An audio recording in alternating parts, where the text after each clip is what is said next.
देख रहे हैं इंडिया न्यूज। मैं हूं आपके साथ अनन्या आबेदी। आगे तमाम बड़ी खबरें आपको विस्तार से दिखाएंगे, लेकिन सबसे पहले देखिए दिन भर की बड़ी खबरें फटाफट अंदाज में। तीसरी बार पीएम की शपथ लेने के बाद प्रधानमंत्री नरेंद्र मोदी ने पहली बार किया वाराणसी का दौरा। पीएम मोदी ने 9.60 करोड़ किसानों को सम्मान निधि की 7वीं किस्त जारी की। उन्होंने 20,000 करोड़ रुपए किसानों के खाते में डाले। पीएम मोदी ने इस दौरान करीब 27 मिनट तक जनसभा को किया संबोधित। पीएम का फोकस किसान, महिला विकास और काशी पर रहा। विपक्ष और राजनीति की नहीं हुई कोई बात।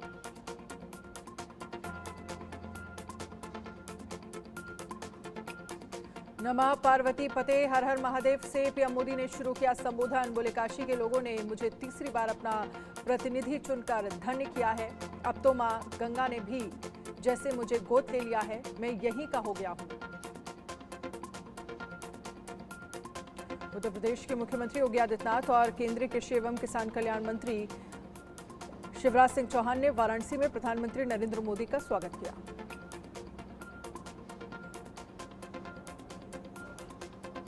पीएम मोदी ने कहा, काशी के लोगों ने तो सिर्फ एमपी नहीं बल्कि तीसरी बार पीएम चुना। लोगों ने जो जनादेश दिया है वो अभूतपूर्व है। पीएम मोदी ने किसानों को संबोधित करते हुए कहा है कि पिछले 7 साल में राज्य सरकार ने जबरदस्त काम किया है। काशी और पूर्वांचल के किसान मजबूत हुए, उनकी कमाई बढ़ी है। वाराणसी में पीएम मोदी ने कहा, आज 30,000 से अधिक सहायता समूहों को कृषि सखी के रूप में प्रमाण पत्र दिए गए हैं। अभी 12 राज्यों में योजना शुरू हुई है। आने वाले समय में पूरे देश में हजारों समूहों को इससे जोड़ा जाएगा। प्रधानमंत्री नरेंद्र मोदी और उत्तर प्रदेश के मुख्यमंत्री योगी आदित्यनाथ ने वाराणसी के दशमेध घाट पर पूजा अर्चना की। दशमेध घाट पर आरती के दौरान पीएम के साथ यूपी के सीएम योगी आदित्यनाथ और यूपी के उपराज्यपाल आनंदीबेन पटेल भी मौजूद रही।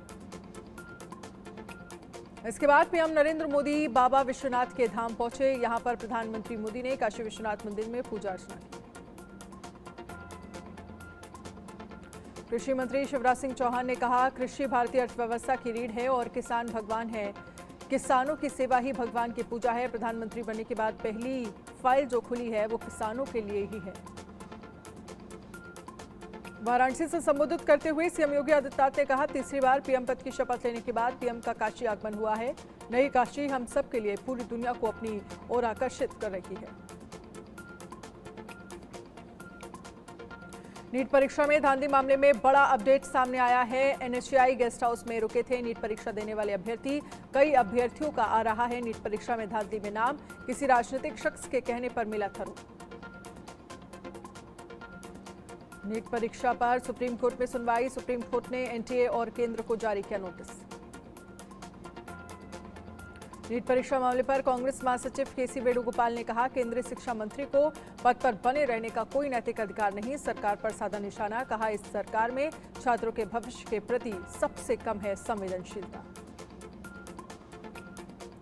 नीट पेपर लीक मामले पर केंद्रीय मंत्री जीतनराम मांझी ने कहा, यह बीजेपी कांग्रेस या महागठबंधन का मामला नहीं। नीट पेपर लीक मामले पर सरकार कर रही है सख्त कार्रवाई। पेपर लीक पर सरकार बनाने जा रही है कठोर कानून।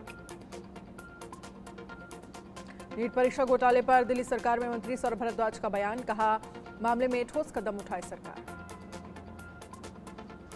नीट परीक्षा पर आम आदमी पार्टी नेता गोपाल राय का बयान। कहा, पूरे देश का भविष्य दांव पर है। घोटाले की जांच के साथ ही दोबारा कराई जाए परीक्षा।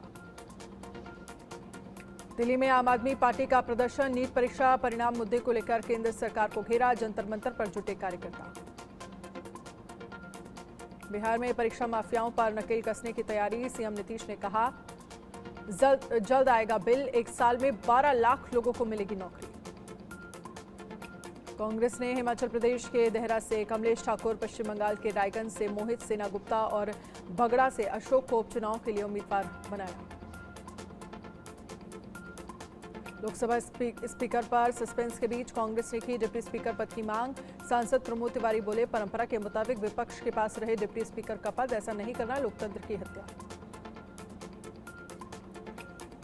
राहुल गांधी ने लोकसभा स्पीकर को लिखी चिट्ठी, रायबरेली लोकसभा सीट बरकरार रखने और वायनाड सीट छोड़ने के बारे में औपचारिक रूप से दी जानकारी।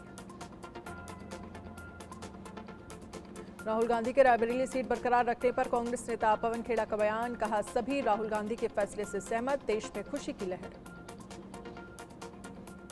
प्रियंका गांधी के वायनाड उपचुनाव लड़ने पर रॉबर्ट वाड्रा ने देश की जनता का जताया आभार, कहा प्रियंका को मिलेगा वायनाड की जनता का समर्थन। प्रियंका के वायनाड से चुनाव लड़ने पर आचार्य प्रमोद कृष्ण ने उठाए सवाल, कहा प्रियंका गांधी के बात के कद को छोटे करने की कोशिश की गई। पूर्व अमेरिकी हाउस स्पीकर नैन्सी पेलोसी समेत एक अमेरिकी प्रतिनिधिमंडल हिमाचल प्रदेश के धर्मशाला में तिब्बती आध्यात्मिक नेता दलाई लामा से मिलने पहुंचे। केंद्रीय तिब्बती प्रशासन के अधिकारियों ने प्रतिनिधिमंडल का स्वागत किया। पश्चिम बंगाल की सीएम ममता बनर्जी ने greater Cooch Behar peoples association के नेता और बीजेपी सांसद अनंत महाराज से मुलाकात की। सीएम ममता ने कूच बिहार में मदन मोहन मंदिर में पूजा अर्चना भी की।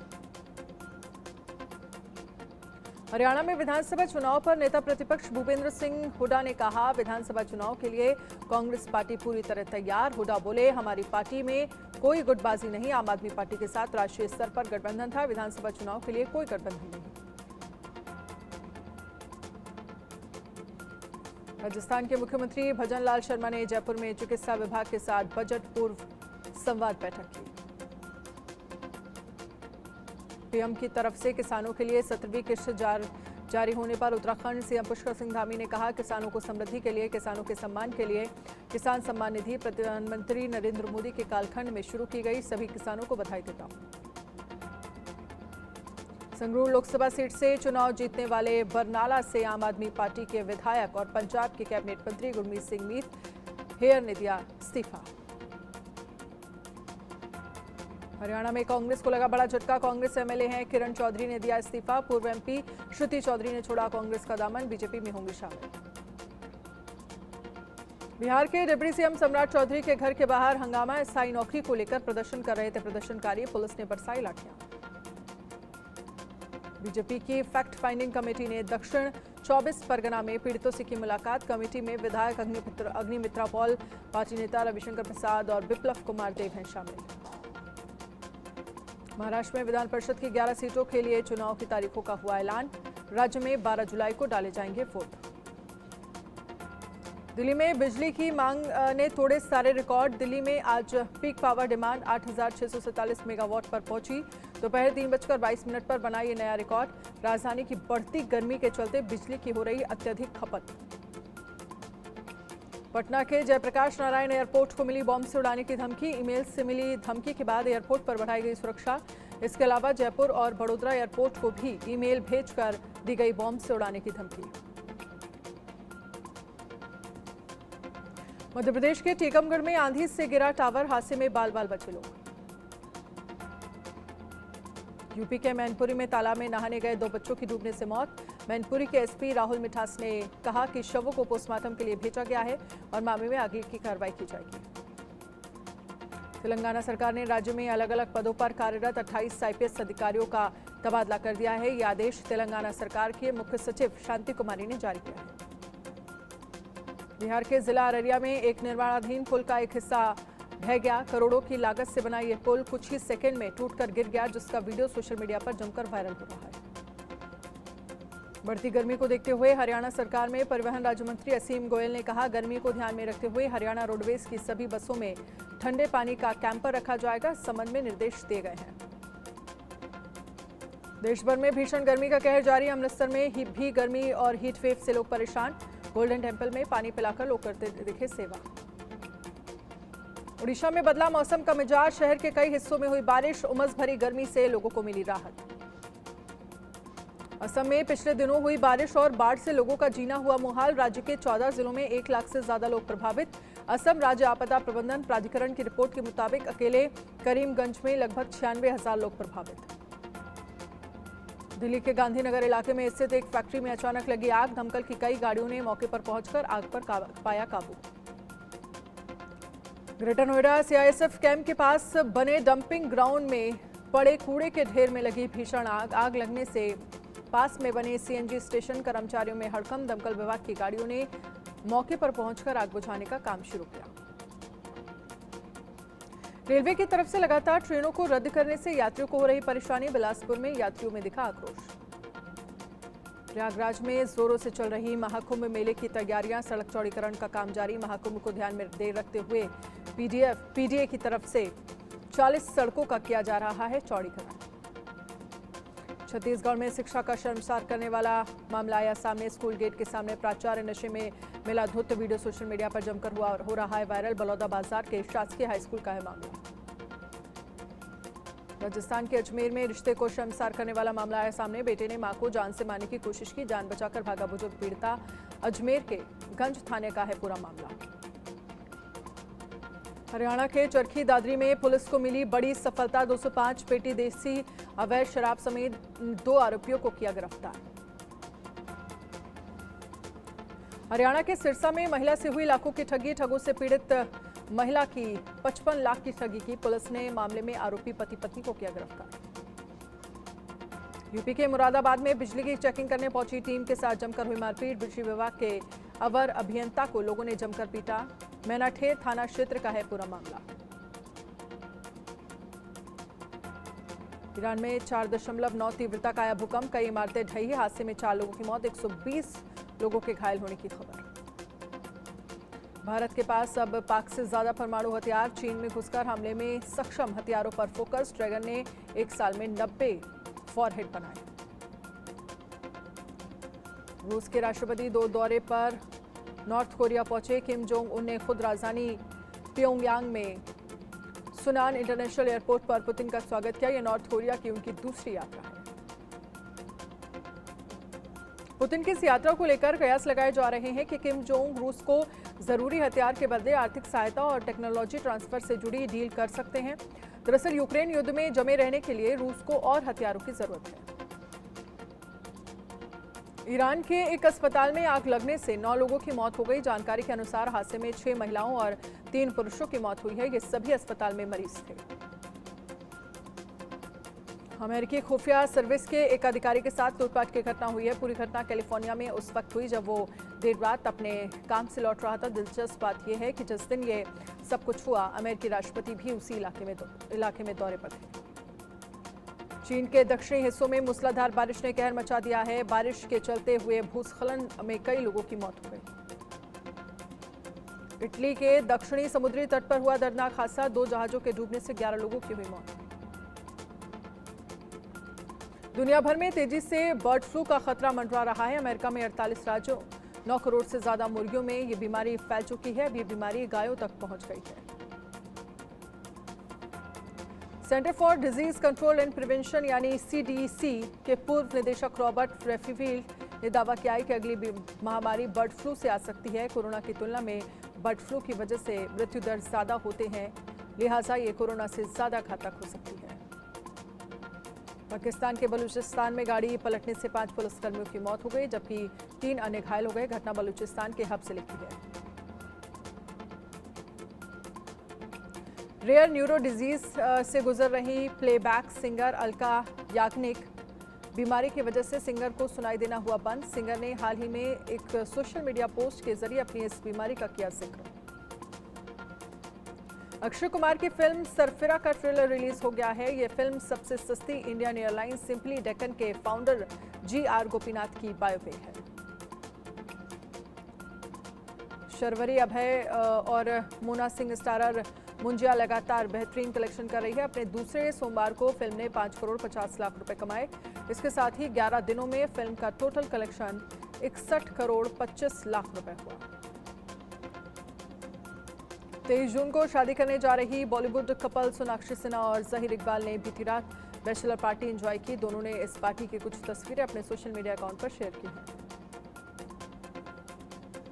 मोस्ट अवेटेड फिल्म पुष्पा 2 की रिलीज डेट आई सामने। फिल्म 6 दिसंबर 2024 को सिनेमाघरों में होगी रिलीज। इस बात की जानकारी मेकर्स ने सोशल मीडिया पर पोस्ट शेयर कर दी है। पहले फिल्म 15 अगस्त को थिएटर में दस्तक देने वाली थी। सैफ अली खान संग रोमांटिक वॉक पर निकली करीना कपूर खान। हाथों में हाथ थामे शेयर की क्यूट पिक। फैंस ने भी जमकर किया कमेंट। बेटी राहा का हाथ थामे इटली की सड़कों पर दिखे रणवीर कपूर। फैंस को आई ऋषि कपूर की याद। सोशल मीडिया पर वायरल हो रही है तस्वीर। काजोल की बेटी नायसा देवगन ने शेयर किया बचपन का वीडियो। पिता अजय देवगन के लिए शेयर किया क्यूट मैसेज। फैंस को भी आया खूब पसंद। The great Indian Kapil show season 2 के लिए नहीं करना होगा लंबा इंतजार। कपिल शर्मा ने फैंस से किया वादा। शो का पहला सीजन 30 मार्च 2024 को OTT प्लेटफॉर्म पर हुआ था शुरू। फिल्म चंदू चैंपियन ने बॉक्स ऑफिस पर अपनी पकड़ की मजबूत। जल्द ही 100 करोड़ क्लब में हो सकती है शामिल। 4 दिन में फिल्म ने कमाए 28.86 करोड़ रुपए। IPL 2024 champion Kolkata night Riders के मेंटोर गौतम गंभीर ने टीम इंडिया के हेड कोच के लिए इंटरव्यू दिया है। एस्टोनिया के साहिल चौहान T20 इंटरनेशनल में सबसे तेज शतक जमाने वाले बल्लेबाज बन गए हैं। साहिल ने साइप्रस के खिलाफ 27 बॉल पर सेंचुरी लगाकर नया वर्ल्ड रिकॉर्ड बनाया। ICC बैटिंग रैंकिंग्स में स्मृति मंधाना दूसरे नंबर पर पहुंच गई हैं। हालांकि इंग्लैंड की नेट सीवर ब्रंट टॉप पर बनी हुई हैं, लेकिन स्मृति मंधाना टॉप पर काबिज होने के काफी करीब पहुंच गई हैं। अखिल भारतीय फुटबॉल महासंघ AIFF ने भारतीय मेंस फुटबॉल टीम के मुख्य कोच इगोर सिटमैक को कोच के पद से हटा दिया है। T20 वर्ल्ड कप के 40वें मुकाबले में ताबड़तोड़ बल्लेबाजी के साथ सटीक गेंदबाजी और शानदार फील्डिंग भी देखने को मिली। ग्रुप स्टेज के आखिरी मुकाबले में वेस्टइंडीज ने अफगानिस्तान को 104 रन से हराया। विराट कोहली इंडिया के मोस्ट वैल्यूएबल सेलिब्रिटी की फहरिस्त में टॉप पर पहुंच गए हैं। विराट कोहली ने शाहरुख खान, सलमान खान और रणवीर सिंह जैसे सेलिब्रिटी को पीछे छोड़ दिया है। क्रिकेट फैंस के लिए अच्छी खबर सामने आई है। खबरों के मुताबिक युवराज सिंह की बायोपिक बन रही है, जिस पर काम शुरू हो चुका है। 4 ओवर 4 मेडन और 3 विकेट न्यूजीलैंड के गेंदबाज लॉकी फर्गुसन ने T20 वर्ल्ड कप में रच दिया इतिहास। वर्ल्ड कप में ये पहली बार हुआ, जबकि T20 इंटरनेशनल में ये दूसरी बार ही हुआ है। पाकिस्तानी टीम के T20 विश्व कप में निराशाजनक प्रदर्शन के बाद कप्तान बाबर आजम और 5 अन्य खिलाड़ी मोहम्मद आमिर, इमाद वसीम, हारिस रऊफ, शादाब खान और आजम खान ने पाकिस्तान लौटने से पहले लंदन में छुट्टियां मनाने का फैसला किया है। 2 देशों के लिए वर्ल्ड कप खेलने वाले डेविड विसे ने लिया संन्यास। विसे ने नाम्बिया के अलावा साउथ अफ्रीका के लिए भी क्रिकेट खेला है।